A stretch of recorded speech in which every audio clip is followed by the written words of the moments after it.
الله ربي والإسلام ديني ومحمدا رسول الله.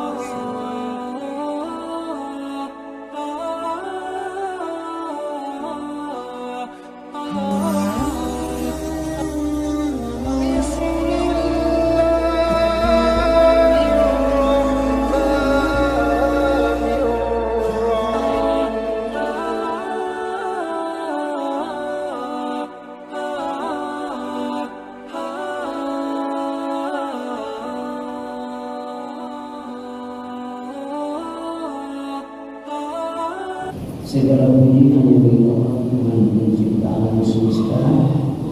Salam dan selawat kepada junjungan yang mulia Nabi kita Nabi Muhammad Rasulullah SAW beserta keluarganya, para sahabatnya, para pengikutnya, dan kita semuanya yang mengikuti tuntunannya sampai hari kiamat nanti. Saudaraku, mari segera kita lanjutkan kajian kita tafsir Al-Quran surat Al-An'am. Kita lanjutkan ayatnya, ayat yang 40 ke-1 dan 2. Baik, saya bacakan ayatnya. A'udzu billahi minasy syaithanir rajim. Bismillahirrahmanirrahim. Qul ara'aytakum in ataakum 'adzabullahi yawma taqumu as-sa'atu aghayra Allahi tad'un in kuntum shadiqin. Bal iyyahu tad'un fayakshifu ma tad'un ilayhi in syaa.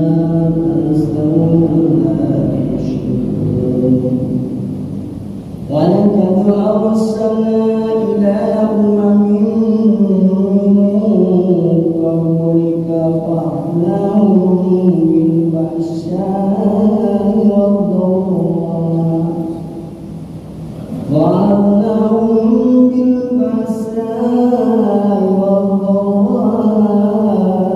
لعلهم يتضرعون ولولا جاءهم بأسنا تضرعوا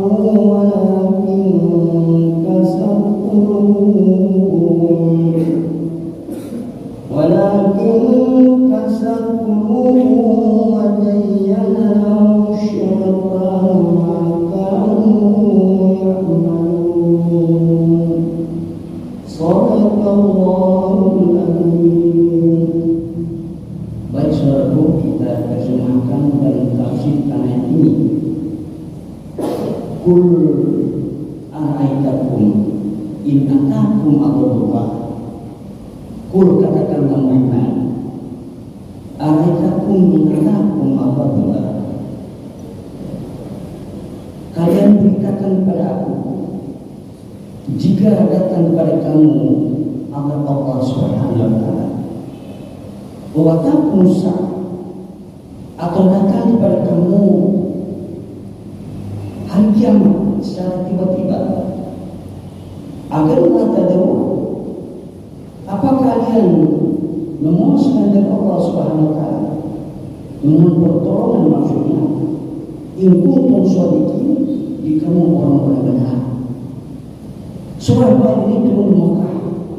Nabi ketika menghadapi orang musyrikin Mekah, katakanlah kekasihku Muhammad, kata Allah sini, sekiranya datang ajab Tuhan kepada kalian semuanya, ajab apakah berupa gempa bumi, petir, banjir besar, karena longsor, dan segala macam ujian dari Allah Ta'ala dan cobaannya, musibah datang dari Allah, apakah meminta saudara pertolongan?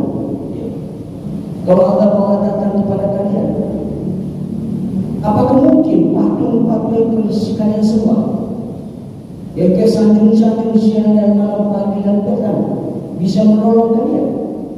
Itu maksud ayat itu, saudara. Kalian memuja patung berhala-berhala begitu banyak, Apakah mungkin datang siksa Tuhan, patung itu bisa menolong kalian? Ya. Ini tertuju kepada Muhammad dan sampaikan kepada umatnya.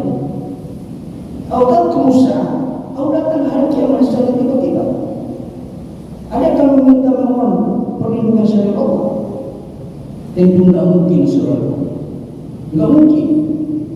Dari sebab itu, maka ubahlah cara pola pikir kalian. Jangan kalian berhala lagi. Mohonlah kepada Allah Ta'ala, pencipta alam semesta. Dia bisa buat apa saja yang dikehendakinya jika hamba taat menjalankan perintah dan mengikuti tuntunan Rasulnya. In kuntum shodiqin, jika orang benar. Jadi Allah mengajarkan kepada Muhammad agar disampaikan kepada kaumnya, karena mereka musyrik kepada Allah Subhanahu Wa Taala. Bagi yang terdahulu, bahkan dia Allah Subhanahu Wa Taala memberikan pertolongan kepada hamba-hambanya. Fayakshifu ma tad'una ilaihi, maka Allah hilangkan segala kesulitan mereka, bahaya menimpa mereka jika mereka memohon kepada Allah kepadanya. Insya Allah, jika Allah menghendaki. Itu maksudnya ini. Wa tasawwara ma tusyriku, dan tinggalkan, lupakanlah apa yang kalian sembah itu, yang kalian syirikkan kepada Allah Ta'ala. Arti saudaraku, mereka tidak akan ingat lagi pada berhala-berhala itu, tidak akan mengganggu kenyamanan mereka. Kalau mereka meninggalkan berhala itu, jangan sembah lagi, jangan percaya lagi itu. Percaya saja kepada Allah, beribadah kepada Allah, berzikir kepada Allah, memohon pertolongan kepada Allah agar turun ketenangan kepada kalian. Memang kalau menyembah setan, kita memuja-muja selain Allah, masih ada gangguan batin yang merongrong jiwa kita. Salah satu contoh, kalau kita sekarang biasa kita memuja di suatu tempat atau datang ke kuburan, memohon kepada kuburan, tentu akan terpanggil jiwanya. Kalau tidak akan ke sana, jiwanya akan meronta. Ini golongan iblis, gitulah. Nah, kalau kamu tinggalkan perbuatan syirik itu, tentu lama-lama kamu akan lupa. Jangan percaya lagi, gitu maksudnya itu. Percaya kepada Allah. Ibadah siang malam, pagi dan petang, mohon Allah, zikir, baca Quran. Itu turun ketenangan, sakinah di dalam diri kalian masing-masing. Ini masuk ayat ini. Supaya melupakan kesyirikan mereka, penyembahan lain, tinggalkan semuanya. Nah, ini baru mendapat ridho Allah Ta'ala. Lalu saudaraku, walaupun arsalna ila qaumin qablika, suka kami telah mengirim rasul-rasul sebelum kalian, ila umamin, kepada umat-umat sebelum kalian. Umat sebelumnya semua mendustakan nabinya, saudaraku. Tidak satu pun umat itu yang mendukungnya, hanya segelintir orang saja. Kebanyakan mendustakan umat-umat terdahulu itu. Salah satu contoh bagaimana umat Nabi Yunus, saudara. Yunus berdakwah siang malam, pagi dan petang. Mereka mencemokan, mengolok-olok Nabi Yunus. Jika Nabi Yunus ini tidak tahan karena ejekan mereka. Lalu dalam kisah cerita Nabi Yunus itu, saudara, belum meninggalkan kaumnya dalam keadaan marah kepada kaumnya. Jadi belum mendapat izin Allah, Nabi Yunus telah meninggalkan kaumnya. Ya. Lalu kisah Nabi Yunus menarik, saudaraku, sehingga Allah uji dia, ditelan ikan ketika dibuang dalam laut karena penuh muatnya. Tetapi ayat ini menjelaskan umatnya diselamatkan, saudara. Umat Nabi Yunus melihat awan tebal, udah mau turun aja, awan hitam yang amat tebal. Mereka mencari Nabi Yunus, tidak temukan Yunus. Lalu apa mereka lakukan? Mereka bertobat mohon ampun kepada Allah Ta'ala. Kondisi tidak ada nabinya, tapi Allah menolak ajakan berdoa karena mereka takut kepada Allah. Ini seperti itu. Kaum yang menyadari azab Allah akan turun, mereka kembali kepada Allah, bertobat kepada Allah, beristighfar kepada Allah. Berarti apa yang kamu selama ini salah. Bertobat sehingga dalam kisah Nabi Yunus kaumnya diselamatkan Allah Ta'ala karena mereka takut pada azab Allah, lalu dia merendahkan hatinya hanya bermohon kepada Allah Ta'ala. Itu maksud ayat ini. Oleh karena mereka tidak mau mengikuti perintah Allah, fa'tanahu bibasa. Orang Mekah ini dan orang melanggar perintah Allah berdoa, ya Allah, kami menyimpahkan pada mereka bibasa. Bibasa apa saudaraku? Sekarang kesengsaraan kemelaratan. Nah, kalau diberi bibasa ini sangat sengsara manusia. Bisanya Allah tidak menurunkan hujan 2 tahun saja, habis. Apa disimpan supaya dimakan? Ya. Tidak ada simpanan makanan lagi. Karena hujan tidak turun 2 tahun 3 tahun. Tumbuh-tumbuhan akan tidak tumbuh lagi. Jadi Tuhan menurunkan bala berupa tidak menurunkan hujan selama bertahun-tahun lamanya. Dan ada kemiskinan kemelaratan. Karena mereka ingkar kepada Allah. Atau juga saudaraku, kalau mereka subur misalnya mereka nanam hampir mau panen, tiba-tiba datang banjir besar, dihanyut banjir semuanya. Ini derita yang amat berat. Sudah mau depositasinya, tapi datang banjir besar yang menghanyut semua tanam-tanaman yang ada di petik tadi. Ini karena keingkaran mereka kepada Allah Rasulnya. Waduh, kemudaratan, penyakit yang tidak bisa diobati. Ini semua disebabkan keingkaran mereka kepada Allah dan Rasul-Rasul yang terdahulu. La'allahum yatadarra'un, supaya mereka merendahkan dirinya kepada Allah. Nah, sekira seperti umat Nabi Yunus tadi, mereka merendahkan diri kepada Allah karena sudah ketahuan azab akan turun, dan mereka tobat, Allah selamatkan mereka. Dan beberapa tahun negeri subur makmur. Kemudian kembali Nabi Yunus ke tempat, mereka telah beriman kepada Allah Subhanahu wa Ta'ala. Seperti itu kisah ayat ini, saudara. Kemudian saudara, walau tidak jauh basuna tetap jauh walakin kasar qulubuhum, ya ini. Mengapa jika datang kepada mereka siksa Allah, siksa kami, mereka merendah kepada Allah? Ya. Walakin kasar qulubuhum, akan tapi hati mereka keras. Keras dia punya hati, tidak mau menerima kebenaran. Ya. Hatinya seperti batu. Wajah syaitan, dan syaitan telah menghiasi perbuatan maksiat mereka melakukan kesalahan dan dosa. Jadi ini saudara, syaitan ini kerjaan memang mengganggu manusia, membuat keras hati manusia, menghiasi perbuatan maksiat dengan kesenangan dan keindahannya, jadi senang melakukan kemaksiatan. Ini juga disebut istidraj. Istidraj hati-hati saudara. Jika memberikan kemegahan hidup di bumi ini, kemegahan, kenikmatan, kesenangan Allah berikan kepada mereka, ini merupakan pemberian tapi dibiarkan sehingga datang azab Allah kepada mereka. Diberi mereka tapi melakukan kemaksiatan. Ini adalah istidraj. Jadi hati-hati kalau seperti itu saudara. Segala perlindungan diberikan Allah Ta'ala, tapi senang melakukan kemaksiatan. Pemberian seperti itu merupakan istidraj, membiarkan kemaksiatan lakukannya, lalu sampai ujung melakukan siksa dari Allah Ta'ala.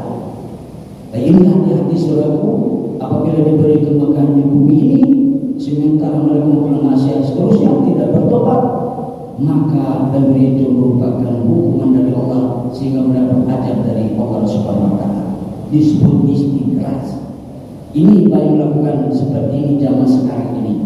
Rajin sholat, segala macam kebaikan, tapi maksiat jalan terus.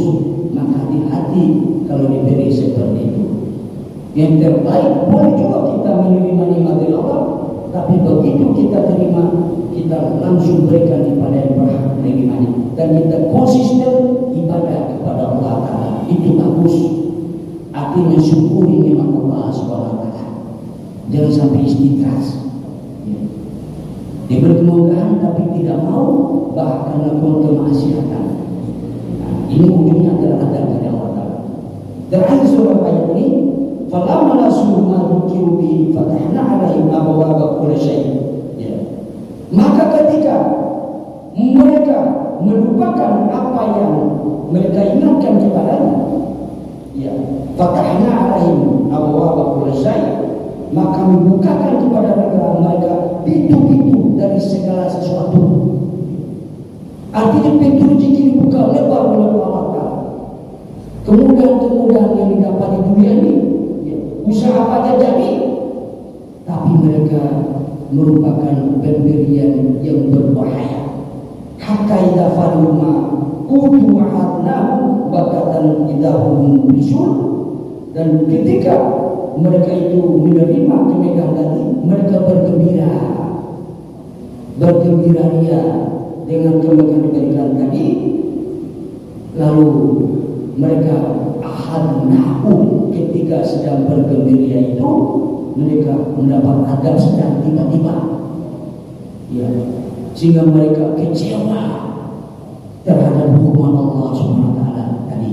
Ini banyak terjadi, saudaraku. Kita sedang enak-enak main, tiba-tiba datang musibah besar, dikecewa tadinya. Ini disebabkan istidras tadi, melakukan kemaksiatan biasa datang, tapi dia tidak mau ibadah kepada Allah. Ini jangan sampai seperti itu, saudaraku. Kalau berkembang, berterima kasih kepada Allah, rajin taat ibadah, menjalani perintah dan menjauhi larangan. Itu yang disukai Allah.